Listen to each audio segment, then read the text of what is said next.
Sarah checked her phone again. 12:47 a.m. The last train had already left, and her usual bus route had stopped running an hour ago. She sighed and pulled her coat tighter around herself, the autumn chill creeping through the fabric. The streets were nearly empty, the occasional flickering neon sign casting eerie glows onto the damp pavement.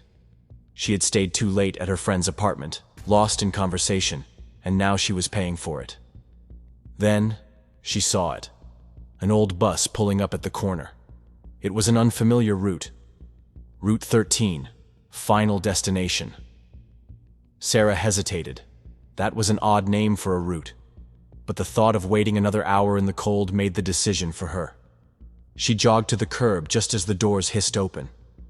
The driver sat stiffly in his seat, his uniform crisp but somehow aged. His cap was pulled low, casting shadows over his hollow, sunken eyes. He didn't greet her.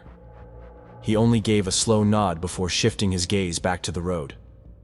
Sarah climbed aboard, the doors sealing shut behind her with a heavy finality. She moved down the aisle, scanning for an open seat. The bus was nearly full, yet it was silent. No murmured conversations, no rustling of coats or shifting of feet. The passengers sat in eerie stillness, their faces blank and pale. Sarah slid into an empty seat near the back, suddenly uneasy.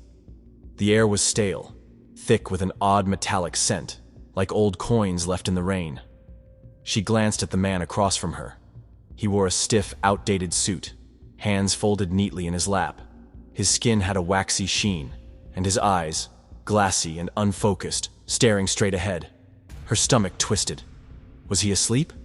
Sarah looked around. No one blinked. No one moved. Something was wrong. The engine's hum was the only sound, deep and rhythmic, like a heartbeat.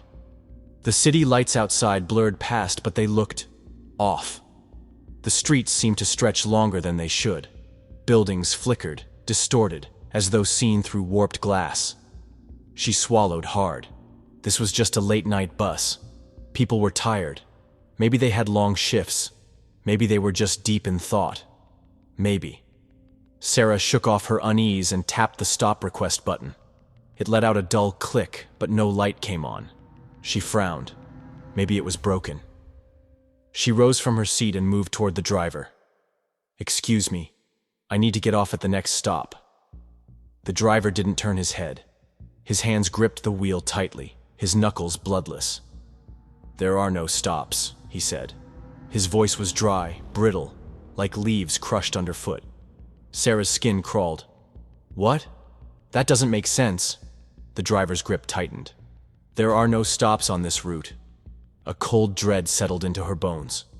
"Then where does it go?" she asked, voice unsteady. The driver's lips barely moved. "To the end." Sarah turned and hurried back to her seat, her pulse hammering in her ears. Outside the window, the city had vanished. There were no more streets, no more buildings, just an endless black expanse, stretching forever. Her breath hitched. This wasn't possible. She had just seen streetlights, traffic signals, normal things. But now, outside was nothing. She turned to the nearest passenger, an old woman in a heavy coat. "Ma'am," Sarah whispered, shaking the woman's shoulder. The woman's head tilted, too far. Her neck bent at an impossible angle, revealing a hollow darkness where her eyes should have been. Sarah let out a strangled gasp and stumbled back. The other passengers began to move, not naturally, jerky, unnatural twitches, like puppets being pulled by invisible strings. Their heads turned toward her, their blank eyes now wide, staring through her. A chorus of whispered voices filled the air, overlapping, layering over one another. "You shouldn't be here. You shouldn't be here. You shouldn't be here." Sarah backed away, heart pounding. "Let me off!" she screamed at the driver. He did not turn. The bus began to descend. The blackness outside shifted, revealing a landscape of twisted, screaming faces embedded in the ground, their mouths open in silent agony. Sarah clawed at the door, but it didn't budge. The driver finally spoke, his voice like wind through dead trees. "You were never meant to leave." Memories slammed into her, flashes of another night, another bus ride, She had taken this route before. She had never gotten off. She wasn't alive. Sarah turned back. The passengers were now smiling. Their lips curled into impossibly wide grins, their teeth stretching too long. And she remembered. She was one of them. The midnight bus was not for the living. The bus plunged into the abyss. Sarah screamed, but no sound came out. The last thing she saw was her reflection in the window, her face becoming hollow, her eyes turning black. Then, silence. The midnight bus continued its journey, forever collecting lost souls, and somewhere, in another city, at another midnight, it would pull up to the curb once again, waiting for its next passenger. The bus rumbled through the endless black void. It had been moving for centuries, or maybe seconds. Time no longer had meaning. Sarah sat motionless, just like the others, her hands folded neatly in her lap. She was aware, for now. But she could feel herself fading, her thoughts growing distant, her memories unraveling like old thread. Her name was Sarah, wasn't it? Something jolted her back, something new. The bus was stopping. It never stopped. Sarah's hollow gaze flicked to the door as it opened with a hiss. A gust of cold air rushed in. A young man stepped aboard.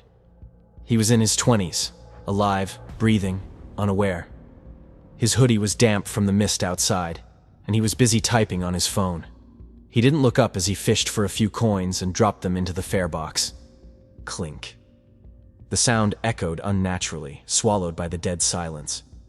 The driver, with his gaunt face and hollow eyes, gave a slow nod. The doors sealed shut behind the new passenger. Sarah wanted to scream. "Get out! Run! Don't sit down! Don't look at us! Don't—" But she couldn't move. Her lips wouldn't part. Her body wouldn't obey. The man, Ethan, she heard the name echo in her mind, walked down the aisle and took a seat, right next to her. A new soul, a new prisoner. Ethan exhaled, still tapping on his phone. Sarah turned her head an inch. It took everything, every shred of her remaining will. She glanced at the window. Reflections. The passengers' faces should have been there, but they weren't. Only Ethan's face stared back at him, his and something else. A shadow, not hers, not anyone's. Something behind him. A flicker of motion, a grin too wide. Sarah's fingers twitched. She had to move, had to stop this, had to— A sound rippled through the bus. A whisper. It wasn't coming from Ethan, or from the driver. It was coming from the passengers. He doesn't know. He doesn't see. He doesn't know. He doesn't see. The murmuring slithered through the air like dead leaves scraping pavement. Sarah felt Ethan stiffen beside her. He heard it. His hands froze over his phone. Slowly, he turned his head toward Sarah. "Hey," he whispered. "Did you—" His voice died in his throat. Sarah wasn't sure what he saw on her face, but whatever it was, it made him go pale. He looked around now, really looked, and he realized. Ethan's breath quickened. "What the hell?" He reached for the stop request button. He pressed it. Again. Again. No light. No sound. Sarah wanted to tell him it wouldn't work. That it never worked. The driver's grip tightened on the wheel. "There are no stops on this route," he said. Ethan lurched from his seat. He bolted down the aisle, trying to pry the doors open. They didn't budge. He turned to the driver. "Let me off." Silence. Then, "There is no off." Sarah could feel it happening. The pull. Her awareness was slipping again, sinking into the same blank, hollow existence as the others. Soon, she would forget again. Unless— She fought against it. Fought with everything she had left. She turned to Ethan and moved. It was a slow, unnatural motion, like forcing a corpse to rise. But she did it. She spoke. "There's a way out." Ethan spun toward her. "What did you say?" Sarah's voice was dry, barely a whisper. "The window." Ethan followed her gaze. The glass reflected something impossible. A different place. Not the endless void outside, but A city street. A different time. Ethan's eyes widened. "What the hell is that?" Sarah's voice cracked. "Break it." The driver's hands twitched. The passenger's heads snapped toward them, a ripple of movement. They were rising. Ethan hesitated only a second. Then he grabbed the metal pole near the seat and swung it. Glass shattered. The bus lurched violently. A howling wind ripped through the space. The passengers screamed, but not in pain, in rage. Sarah grabbed Ethan's wrist. "Jump!" Ethan and Sarah dived through the broken glass. Darkness swallowed them, falling, then impact. Sarah gasped as cold air flooded her lungs. She was on the ground, a street. The neon glow of a 24-hour diner blinked nearby. A taxi rumbled past. Ethan groaned beside her, clutching his arm. They were back. The bus was gone. No screeching tires. No doors closing. Just empty space where it had been. Sarah turned to Ethan, chest heaving. "You saw it," she whispered. Ethan nodded, his face pale. What the hell was that? Sarah looked down at her hands.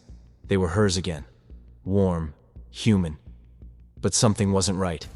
Because when she looked at her reflection in the diner window, for just a split second, she saw the driver's face, watching her, smiling.